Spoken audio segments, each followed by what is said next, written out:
mengeluarkan senjata tajam sehingga kepolisian terpaksa menembak pelaku dan akhirnya menyebabkan pelaku lumpuh, terluka dan saat ini dalam kondisi kritis sekali, begitu dikatakan oleh Kabid Humas Polda Jawa Barat Yusri, Kombes Pol Yusri. Dan tadi kondisi terkini di lapangan, kepolisian masih melakukan olah TKP, baik itu di TKP 1 yaitu di Taman Pandawa maupun di TKP 2 di kantor Kelurahan Arjuna. Gambar yang Anda saksikan adalah momen di saat tim Gegana akan segera masuk ke dalam Kelurahan Arjuna untuk menangkap pelaku setelah negosiasi agar pelaku ini dapat menyerahkan diri tidak berhasil dilakukan sehingga akhirnya kepolisian memutuskan untuk langsung masuk ke dalam Kelurahan Arjuna menyergap pelaku.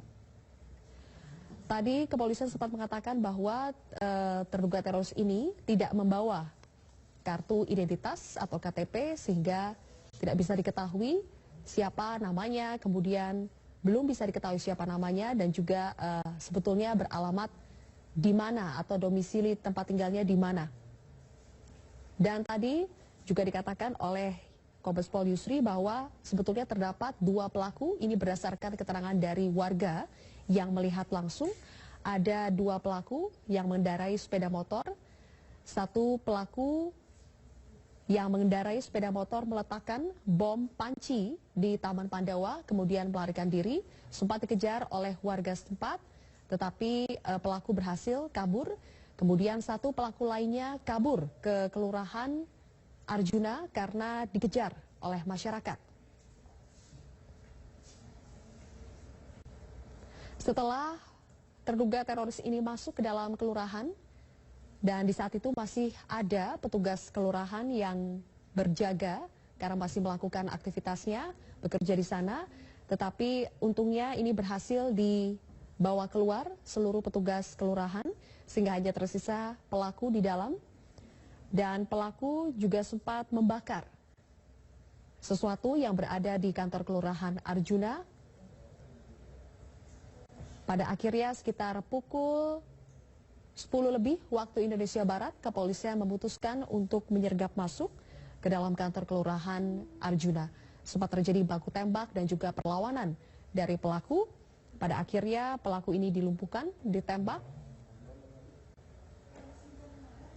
Saat ini kami belum mendapatkan keterangan resmi dari kepolisian apakah terduga teroris ini dalam kondisi tewas atau tidak. Pernyataan terakhirnya adalah terduga teroris ini dalam kondisi kritis dan sekarang dibawa ke Rumah Sakit Bayangkara. Kami di Breaking News Metro TV pemirsa, dan saat ini saya sudah bersama dengan pengamat intelijen atau pengamat terorisme dengan Ridwan Habib. Selamat siang Pak Ridwan. Terima kasih sudah bergabung di sini. Pada akhirnya saya ingin kembali mengulang pertanyaan saya tadi. Kalau kita lihat dari karakteristik apa yang sudah ditemukan oleh polisi, ada bom panci, kemudian juga ada bom rakitan, ada senpi juga yang dibawa oleh pelaku ini. Apa yang bisa kita tangkap dari ini? Ya, yang tadi seperti yang sudah saya sampaikan melalui telepon tadi, ini bagian dari sebuah kelompok yang menurut saya cukup amatir ya, melakukan serangannya. Target yang dipilih bukan high target, sangat-sangat low profile. Itu sebuah lapangan yang di situ bahkan tidak ada polisi, di situ bahkan tidak ada warga yang berkerumun. Ini hanya sebuah lapangan. Lalu dia melarikan diri di sebuah tempat yang sangat mudah untuk ditangkap. Ini semacam apa ya, memberikan sinyal bahwa mereka hanya mau mengirimkan pesan bahwa kelompok teroris ini masih ada. Sayangnya kemudian pesan ini tidak kemudian dijabarkan secara baik oleh kelompok ini dengan teknik-teknik yang rancang, yang baik, yang canggih. Dan bagi kita ini sebuah keuntungan karena minimalisir korban masyarakat. Polisi juga datang sangat cepat ya, bahkan hitungannya setengah jam. Kita melihat tadi rekaman Metro TV ada Bapak Kapolda juga di lokasi. Dan mengapa kemudian pelaku ini harus dilumpuhkan? Karena ada beberapa bom pipa atau bom lontong yang mereka bawa. Ini juga bisa membahayakan walaupun skalanya sangat low eksplosif. Kalau tadi ada katakan bahwa pelaku ini bisa dibilang amatir, tetapi kalau kita lihat mereka cukup, atau satu terduga ini cukup mempersiapkan. Selain ada bom panci juga disiapkan ada bom rakitan atau bom lontong yang Anda sebutkan tadi, dan juga membawa senjata api. Sepertinya memang sudah disiapkan kalau misalnya ada upaya penyergapan dari kepolisian. Ya, Sylvia, tentu pemilihan lokasi ini tidak sembarangan. Kita melihat ini dipilih Cicendo. Ya. Kenapa Cicendo? Karena ada satu sejarah. Dulu ada sebuah jihad yang melakukan serangan di Polsek Cicendo. Ini di era Orde Baru. Ya. Ini merupakan satu serangan teror yang cukup fenomenal saat itu karena di era Orde Baru melakukan serangan itu sungguh luar biasa kan. Dan kelompok ini menyerang di Cicendo. Nah, ini semacam satu pesan bahwa di Indonesia teror itu belum selesai. Masih ada kelompok-kelompok. Bahkan yang dirunut lokasinya itu lokasi yang sama dengan dulu waktu Orde Baru. Nah, ini semacam, menurut saya, ini semacam menghidupkan memori lama bahwa Indonesia belum bebas teror sama sekali. Apakah masih dalam jaringan teroris yang sama kalau tadi Anda sebutkan Komji? Oh, kalau untuk Komji sendiri sudah tidak ada, karena mereka ini sudah sangat senior, sebagian sudah meninggal dunia, sebagian kemudian bertobat, bahkan membantu aparat untuk proses deradikalisasi, dan mereka tidak melakukan kaderisasi. Kalau dari pelaku yang kita lihat fotonya, Sylvia, ini jaringan CAD ya, Jamaah Ansarud Daulah, ini bagian juga yang terkoneksi dengan ISIS. Berarti ini membuktikan bahwa di Indonesia ISIS belum selesai, bahkan dalam skala yang sangat kecil. Ini kan skalanya kecil, walaupun serangan ini dilakukan dengan bom, tetapi low explosive. Dan ya alhamdulillah tidak ada serangan, tidak ada korban masyarakat. Ya, dari mana ini diketahui Pak Ridwan bahwa ini adalah masuk dalam JAD? Saya mendapatkan informasi demikian dari foto yang kami dapatkan dari TKP ya.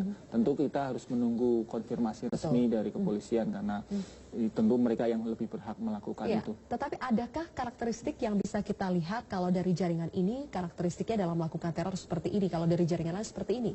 Kalau JAD selalu basis mereka memang lebih banyak di Jawa Barat.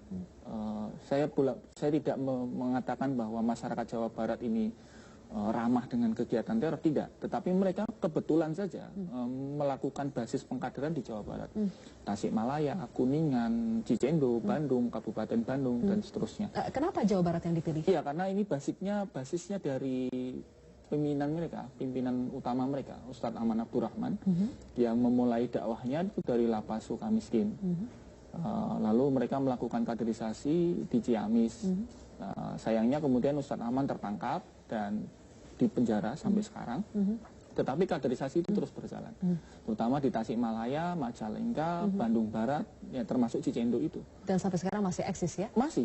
Kelompok ini masih, dan saya kira Densus 88 mempunyai petanya. Baik, Pak Ridwan, nanti kita akan lanjutkan kembali. Sekarang kita akan dengarkan terlebih dahulu cuplikan wawancara rekan kami di lapangan bersama dengan Wali Kota Bandung Ridwan Kamil. Ledakan pertama gagal, oleh warga dikejar, oleh Linmas juga, Hansip dikejar. Mungkin karena dia panik, dia mencari tempat persembunyian gitu kan. Nah kebetulan lewat kantor kelurahan. Jadi kantor kelurahan ini bukan tujuan akhir dari niatnya gitu, niat jelek jahatnya, tapi dia tidak sengaja menemukan pintu kantor kelurahan yang terbuka, yang kebetulan di dalamnya ada 8 orang tugas kami. Sempat diancam, sempat diacungi senjata tajam dan lain-lain. Tapi akhirnya atas kekompakan mereka bisa lari pada saat pelaku lengah, sehingga saya bersyukur sekitar 8 orang selamat tanpa kurang apa-apa. Tadi Pak Ridwan, Kang Emil sempat menyebutkan bahwa ini bukan tujuan akhirnya. Memang kemana sebenarnya tujuan dari Karena dia kemungkinan mau meledakkan diri ya, itu di lapangan, tapi kan gagal. Nah, jadi itu yang bisa dari PSN dapat informasi. Kemudian 8 orang yang tadi ada di dalam kantor kelurahan, saat ini bagaimana kondisi mereka? Ya, masih shock. Tadi saya datangi, saya bikin dialog, bikin nyaman, masih banyak yang menangis, tapi sudah reda. Yang jadi masalah kan HP-HP-nya tertinggal, jadi mereka khawatir keluarganya tidak tahu situasi, oleh karena itu lewat saya umumkan juga.